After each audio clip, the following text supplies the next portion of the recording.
چترال سے محترم زبیر صاحب نے سوال کیے ہیں۔ ان کا سوال یہ ہے کہ دوران روزہ اگر دانتوں سے خون نکل کر حلق سے نیچے اتر جائے تو آیا اس صورت میں روزہ فاسد ہو جائے گا یا نہیں؟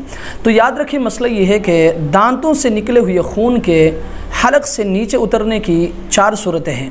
پہلی 3 صورتوں میں روزہ فاسد ہو جائے گا۔ یاد رکھیں صرف قضا لازم ہے، کفارہ نہیں، اور آخری ایک صورت میں روزے پر کوئی اثر نہیں پڑے گا۔ نمبر 1، خون تھوک پر غالب ہو، یعنی خون تھوک سے زیادہ ہو۔ یاد رکھیں اس صورت میں اگر وہ آپ کے حلق سے نیچے اتر جاتا ہے تو اس صورت میں آپ کا روزہ فاسد ہو جائے گا۔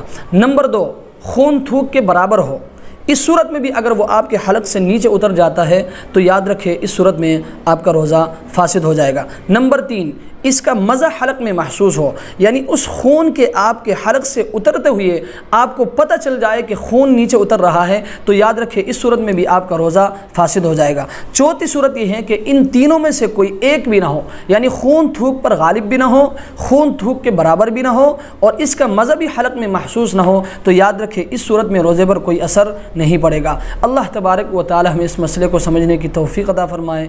وآخر دعوانا ان الحمدللہ۔